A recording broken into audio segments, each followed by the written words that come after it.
I just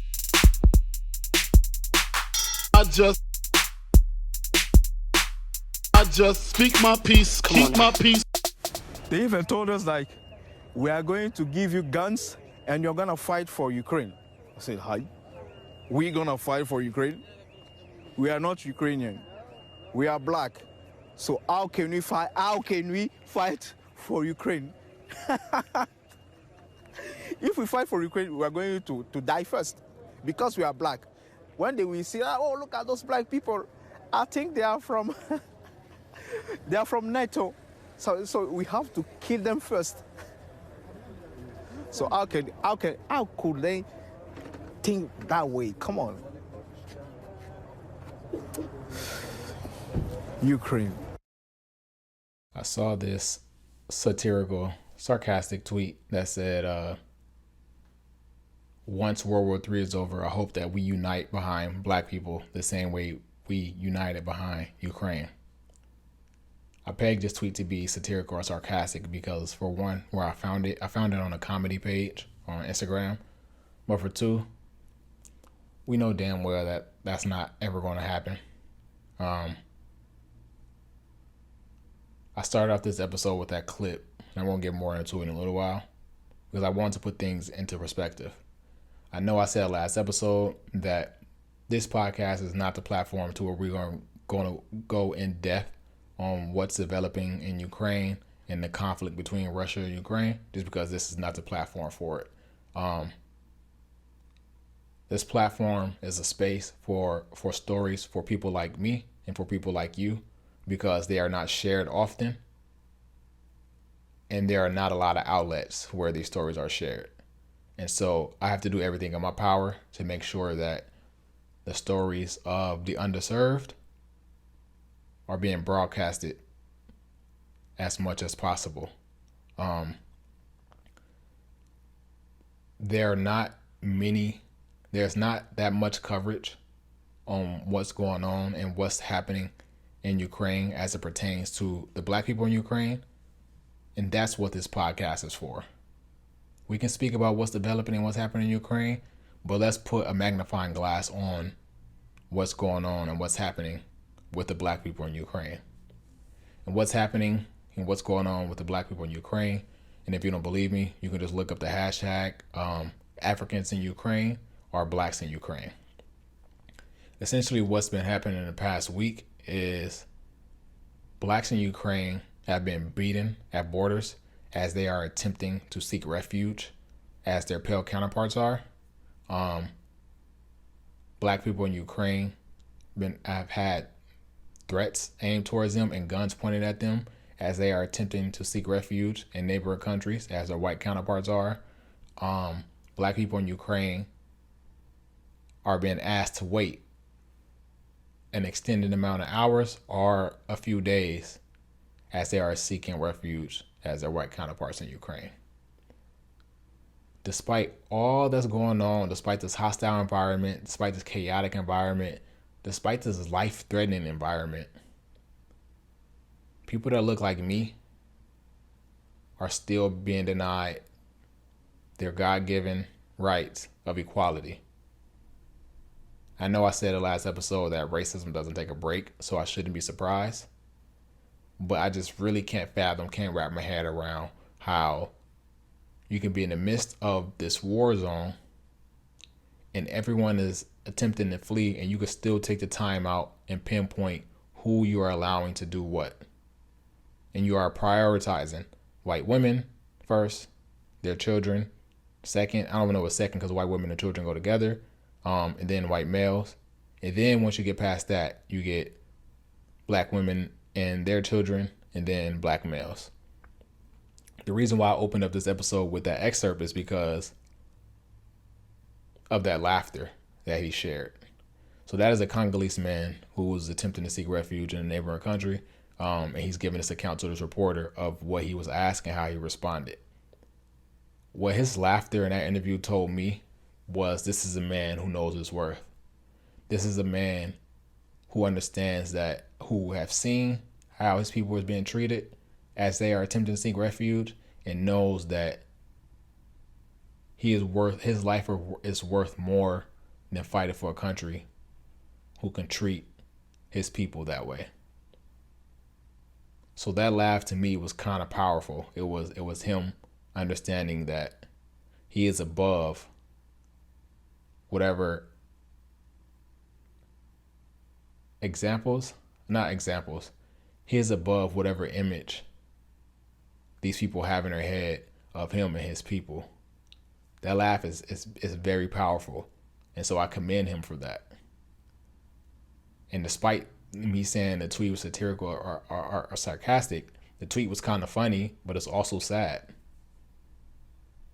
Because we have things that go on like this. We can have a large outpour of support. We can have a large outcry of just the inhumane conditions like that. But then in the same instance, we can have teenage males in this same country, unarmed, going to the store to get some candy, playing with toy guns in a park, driving home, sleeping in their home. We can have these people, these innocent lives taken, gunned down, and those same people who are supporting and have this outcry for those people in this foreign country won't mention a peep. That just goes to show you how we are looked at as less than. I read this other story on ESPN about this professional basketball player named Maurice Creek. He was formerly a basketball player at the University of George Mason, I believe, or George Mason University. And he's been in Ukraine for a couple of months praying professionally. The article is very long. It details his many attempts to seek freedom or seek refuge to get out of Ukraine. But the one thing that I want to cover was his successful attempt. It was like a 24-hour journey where he finally, spoiler alert, where he finally got free and got to a neighboring country.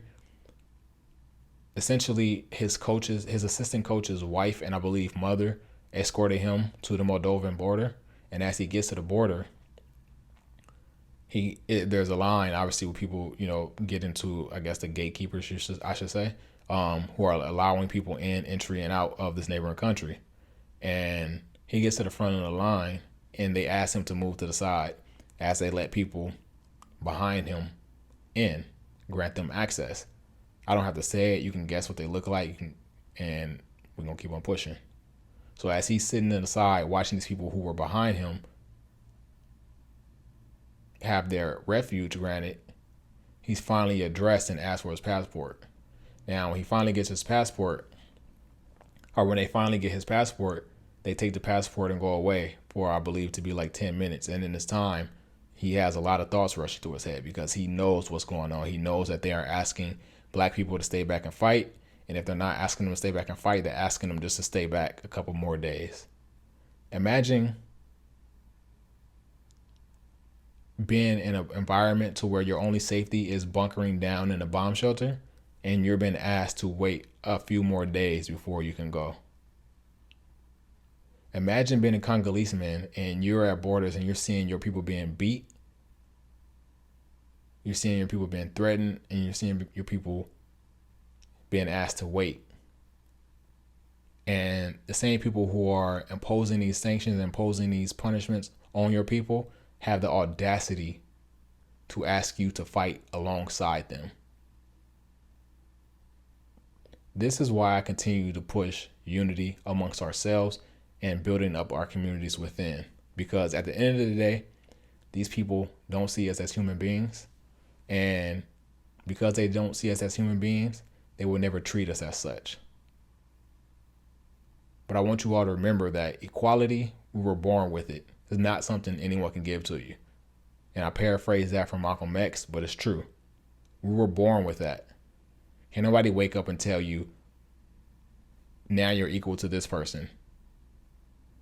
Now you're equal to this person. We were all born equal. May come from different backgrounds, different walks of life, may have different family structures, may have different financial situations, whatever the case may be. We are all equal. We all go to sleep and we all wake up and we have the same 24 hours in a day. And because they will never see that, we can never rely on them. We can never sit back and wait and hope for their minds to change or for their minds to shift to see us as equal. Because when the day comes, it will be a glorious day. But a lot of us, we are going to die waiting for that day to come. And so in the interim, we have to build each other up, because can't nobody care for us the way we can care for ourselves. Can't nobody take care of us the way we can take care of ourselves. Can't nobody support us the way we support ourselves. Because only we understand ourselves. Does that make any sense? I know this allyship, this word has become prevalent in the past couple of years, and that's great. We can cover that in another episode. But at the root of it, we have to take care of ourselves. And until we do so, we are going to continue to struggle. And what I mean by take care of ourselves, I mean look after one another, share information, share stories, support each other, build each other up, hold each other accountable, take care of each other, protect each other. When we do things like that, we become stronger as a people. And that's what utopia is for me, for us, is to build ourselves up. I know we're like 10 minutes into this episode and I haven't given you an intro. So welcome to the Speak My Peace podcast. Welcome to episode 105 of the Speak My Peace podcast. As always, I'm your gracious host, Greg Lacey. This is your first time tuning in. Welcome. This is not. Welcome back. I'm grateful that you decided to come back. Hope this episode reaches you all in good health and all that good stuff. And while we're speaking about stories and we speak about the importance of community and speak about the importance of representation amongst ourselves, I have to backtrack and give you all my review for this Kanye West documentary that I finally watched. I couldn't give it to you all last week because I didn't watch it immediately when it came out, but I did binge it I think yesterday or the day before yesterday. And man, first of all, it was a great documentary. I know I had my cautions with watching it, and I know I had my dilemma on me not supporting him in the past, and so I didn't want to support him and me just going against it. But I'm glad I did do this because I needed this. This documentary was so refreshing. For one, it was refreshing because, and I'm not going to give any spoilers, I think the first two episodes, majority of things that are covered in the first two episodes are like widespread knowledge. For one, he's covered them, or he shared the video and he shared the stories and things like that. I think episode 3 is a lot of things that, you know, may not have been shared publicly. But I feel like the first two episodes were, and so that's what main things I want to cover is what I seen in the first two episodes. But it was refreshing in a sense just to see him in the beginning and seeing him back home in Chicago. Like, from many of you don't know, my late grandfather was from Chicago. And I think Chicago, like New Orleans, like Memphis, like New York, there's a handful of other places, but it's not a lot. There are certain neighborhoods that, DC, one of them, I think Philly, one of them too, to where if you meet one person, the next person you're going to meet is going to be very similar like that person. Similar like that person is a double negative. But it's going to be very similar to that previous person. And what I mean by that is the diction they use, the slang they use, how they talk, and different things like that. And so to see Kanye West back home in his hometown and around other Chicagoans and to hear just their diction and hear their conversations, it reminded me a lot of my grandfather. And so that was refreshing. You know, you have people leave and the only thing you really have is memories of, you know, time that you spent with them and things like that. I can vividly, just from watching this documentary, I can vividly hear conversations my grandfather would be having with his family members or with his friends and things like that. And so that was refreshing in a sense. The other way it was refreshing was this visual representation of the American dream for people who look like me. I think often the American dream, just like laws, just like the Constitution, just like many other things in this country, they are shared and they are tailored toward a certain type of people. And those people don't look like me. Those people don't look like you. They don't come from backgrounds you come from, and so on and so forth. And so when I think of the American dream, it's not the actual American dream. Like my American dream is someone like LeBron James. My American dream is someone like Jay-Z. My American dream is someone like Kanye West. But that's not covered and that's not talked about a lot. And it's not because of their professions, it's not because of the route they're going. Like, yes, I'm very passionate about music and I'm also very passionate about sports. I'm not saying that those are the only routes or the only avenues for our people, but those are two things that I'm very passionate about. And I think despite that, I think that this relates to a lot of other people, just those people's upbringing, those people's backgrounds, and all that they persevered through. So because the American dream is often shared and it's also an image, it's often an image that doesn't look like us, I never really pay attention to it, and I'm not really sure how it will affect other people to look like me. So to see this visual representation of Kanye West, it was refreshing.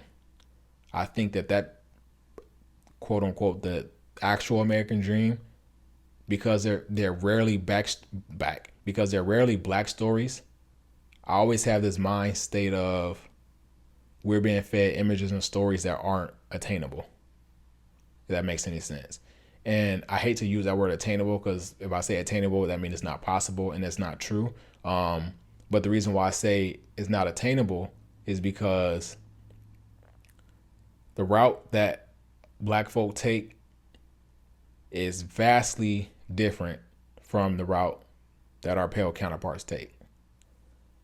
And so going back into why representation matters, if you see someone achieve something or you see someone take a certain route, we have this preconceived notion in the back of my mind, we're like, yeah, well, okay, that was kind of easier for them because they don't have the skin color that I have. And so the obstacles that they had to face weren't as dire. And I'm not saying this to be somber. I'm not saying this to say it's not possible, but it's just a reality. Our experience in this country is way different from other people's experience. It reminds me of that quote, and I don't know who it actually is from, but it's like, black people have to work twice as hard just to be as good as our counterparts.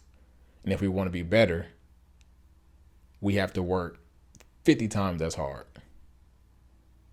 So think about that. Think about the work ethic we have to get to achieve the things that we want to achieve in our life, just to be just as good as our counterparts who can breeze by life. I think that is a visual representation of why the American dream that's fed to us in school and the American dream that's fed to us in media doesn't apply to us. But this story, this Kanye West story, is an American dream that I can relate to, and probably you can relate to as well. And so for that reason, it's very important that this happened. Like, for him to have the wherewithal to understand the course that was ahead of him and what he was destined to be, and record all that from the beginning, from the infancy stages of his plan being developed, it was amazing.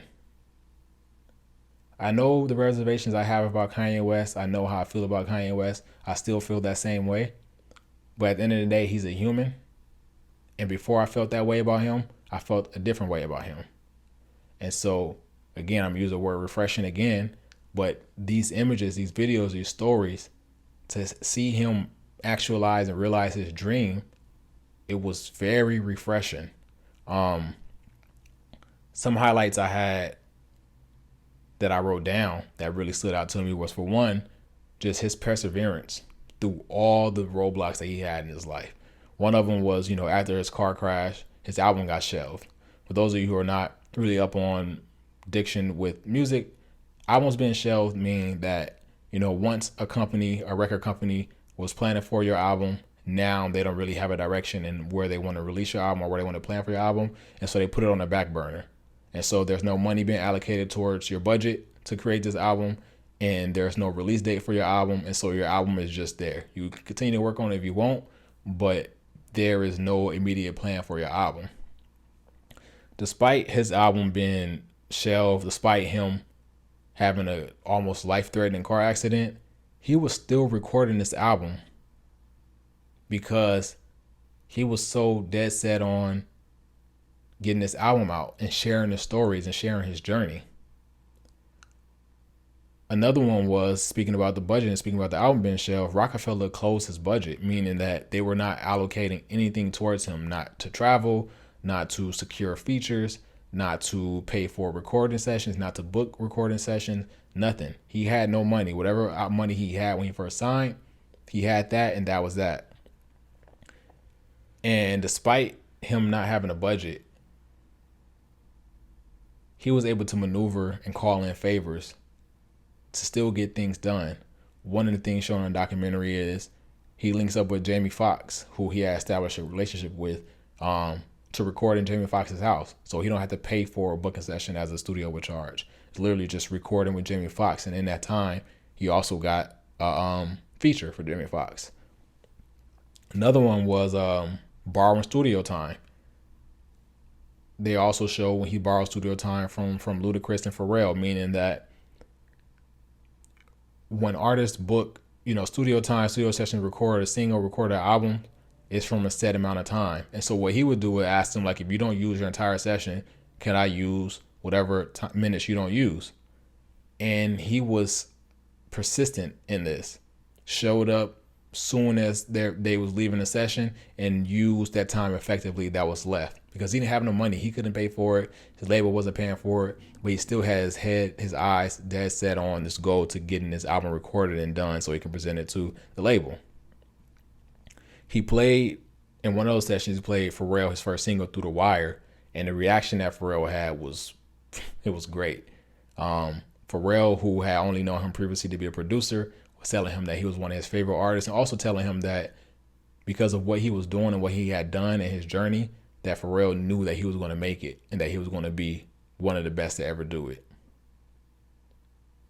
That is, we go back into whatever episode that was when I was speaking about self-worth. We go back into assessing self-worth.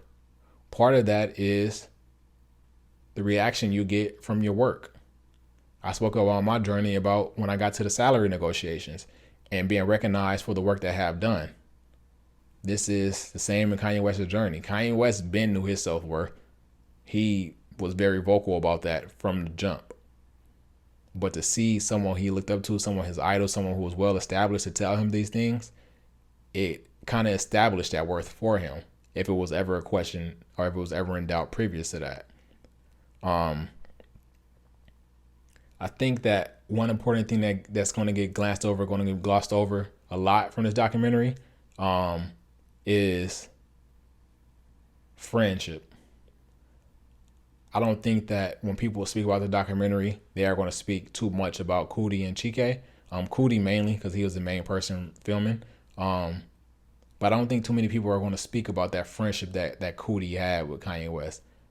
Friendship is very important, man. I can't stress this enough. And if you have great friends, the people who stick by your side, the people who support your vision, it could pay off well. And along this 20-year journey, Coodie was by Kanye West's side majority of the time. Even when he finally received fame and he started separating himself from people he had been with for so long, Coodie was still in the wings, still living his life, but knowing that if he ever, reconnected with him, that, that friendship would still be there and the basis of that friendship would still be there. And we saw that, they went, I think, almost a decade of not speaking to each other once Kanye West really got on and was separating from himself from his previous friend group. Coodie went on and lived his life, went on to raise his family, or went on to establish a family, went on to raise a child. And when they finally linked back up, Kanye West understood what he was missing from that friendship that he had shut out for so many years. And I think that friends like that are hard to come by. Like, there was no ill will, there was no animosity from the ties being severed. And Coodie picked up that camera and started recording him again. The greatest example of their friendship that I saw, I know I said I wasn't going to give you any spoilers, so I'm not going to go too deep in it. But in episode 3, there is a part to where Kanye is speaking with some people who, in the first 2 episodes, you wouldn't see him speaking with. But this is more established Kanye now. This is 2017, 2018 Kanye West. So he's well above superstardom now. He's speaking with people who don't understand him, but they understand that he has money and they understand the character he has developed over the previous couple years. And in these conversations, Kanye West is saying some things that's kind of like not really of characteristic of who Coodie knew to be Kanye West in those late 90s and early 2000s. And so he shuts off the camera. This is the first time he does it in the entire documentary. The entire documentary, the camera's on Kanye no matter what he's saying. And then there's one time to where he felt like he was saying or doing stuff that would harm his image. And without any hesitation, he shut off the camera. That's true friendship. That's genuine friendship. That's unconditional love. That I care about you so much and I care about your image and I understand that you're going through some things, and that people are painting you a certain way and people are portraying you a certain way and people are concocting certain narratives about you, that I know that if I let this continue to roll and then this gets out there, that's going to further feed into what they're already doing to build you down. Because I care about you so much, I'm not going to allow that. And that was probably like one of the most, it wasn't the most powerful, but it was probably one of the things that stood out to me the most in the entire documentary. In conclusion, how I feel about Kanye has not changed. It's unfortunate that I feel the way I feel about him, especially just me being as big of a fan about him, being a fan of his as I has been. But I'm so glad that I watched the documentary. Like, it was so inspirational that I needed this in this time. I think we all need it. No matter what career field you're in, no matter what lane you're in, I think that this is definitely something that we should all watch or pay attention to. But this is definitely something that we can also take something from. Like, this is our story. This is American story, American dream for black people. And not even just black people, people of color. But this is the American dream for people that look like us. Because we go through so many ups and downs. We are faced with so many obstacles, immeasurable odds that are set up against us. So to see someone like us be so vocal about what they want to achieve and to be so persistent in a goal that they have set for themselves and to achieve those things and to achieve it to a plateau or to a level that they couldn't even have imagined, it's inspirational as hell. And that represents the American dream for us. To come from an underserved community, to be raised in a single parent home, to have a life-threatening event and still pushing through all these things, to dropping out of college, to being so focused on your goal to understand that college wasn't for you and that you had to allocate time to what you need to do to achieve what you need to achieve. Sacrifices. That is one of the biggest things in this documentary as well, is the sacrifices you have to make to achieve your goals. And so as I close out this episode, I just want to give you all words of inspiration. In life, we are all human. We go through things, we deal with things. Sometimes we all deal with the same things. Sometimes we deal with different things. We have internal battles. We have external battles. We have obstacles in our life. It is important that whatever we have set out for ourselves, whatever goals, whatever aspirations, whatever dreams we have set out for ourselves, it is important that we keep our eyes on that prize of achieving what we need to achieve. Because it's stories like these that tell us, that show us that these things are possible despite what's set up against us. And the stories like this that show us that when we persevere through all these things and we're able to share our journeys, we can spark we can spark a spark. We can give a spark of inspiration to the next generation that's going to come up behind us and is going to be faced with the same immeasurable odds, the same obstacles in their life.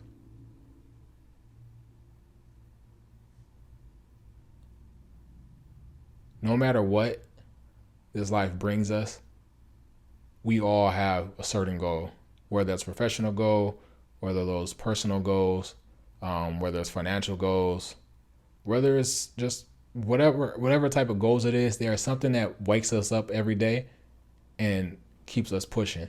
And I know at times, those days get hard, and I know it's hard to keep pushing. I know it's hard to get through certain things, but there is a light at the end of that tunnel. We just have to keep our eyes on the end of that tunnel. We can't get distracted by this painting on the wall. We can't get distracted by this graffiti on the wall. We can't get distracted by the cars that's passing us by in the other lane. We can't get distracted by the other pedestrians on the sidewalk. We have to keep our eyes on the end of that tunnel, because there are going to be distractions. But as long as we stay focused on that prize, can't nothing stop us, man.